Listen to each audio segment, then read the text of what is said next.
Chicken పచ్చడికి chicken వేయించుకుంటున్నాము.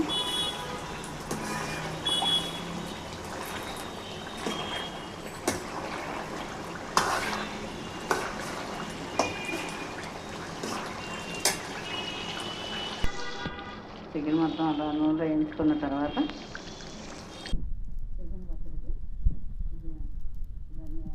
ధనియాలు, యాలక్కాయలు, లవంగా,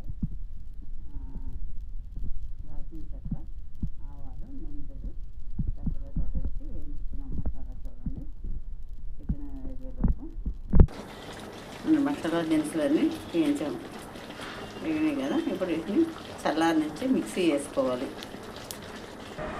ఎల్లుల్లిపాయలు పొట్టు ఉంచుకోవాలి.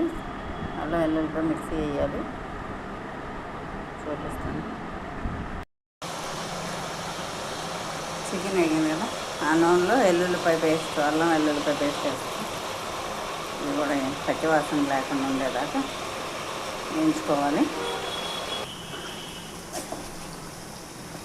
చూడండి, అల్లం వెల్లుల్లిపాయ వేగుతుంది కదా, పచ్చివాసన పోవాలి. మొత్తం ఎర్రగా వేయించుకోవాలి. వేగిన తర్వాత చికెన్ మళ్ళీ వేసి వేయించాలి. చికెన్ వేయించిన తర్వాత మళ్ళీ మసాలా, కారం, సాల్ట్ వేయాలన్నమాట. చూడండి, ఇప్పుడు చికెన్ ముక్కలు వేయాలి. అల్లం పేస్టు మొత్తం చికెన్కి పట్టుకునేయాలి. కూడా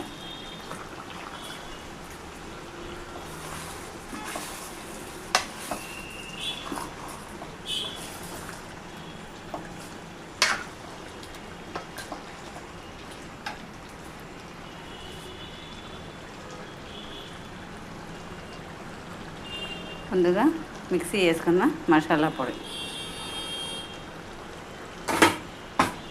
వేసి కలుపుకోవాలి. కారం కూడా నేను ఎండుమిరపకాయలు లైట్గా వేయించి మిక్సీ వేసుకున్నాను.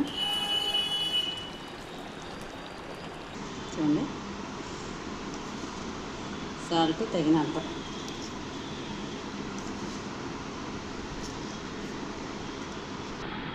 చూడండి చికెన్ పచ్చడి ఎలా ఉందో, గుమ్మ గుమ్మలాడుతా.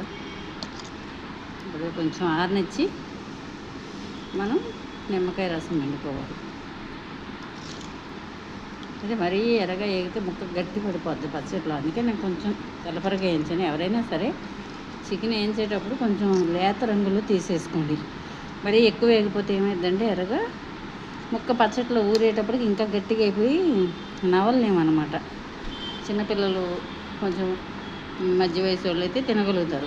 పెద్దవాళ్ళు అనుకోండి అస్సలు తినలేరు. ముక్క బాగా గట్టి పడిపోద్ది, కాపుకో పిక్కో అంటారు. కాబట్టి చికెను కొంచెం ఈ విధంగా వేగితేనే నూనె, కారం, ఉప్పు అన్నీ పట్టినా కూడా ముక్క మనం తినడానికి వీలుగా ఉంటుంది అన్నమాట. కాబట్టి ఎవరైనా సరే కొంచెం పచ్చడికి వేయించేటప్పుడు కొంచెం చూసి వేయించుకోండి.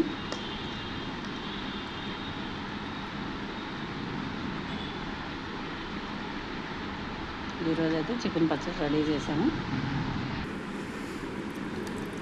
నిమ్మరసం,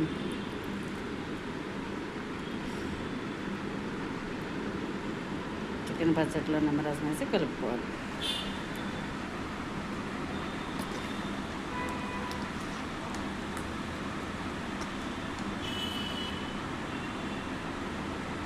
చికెన్ పచ్చడి రెడీ.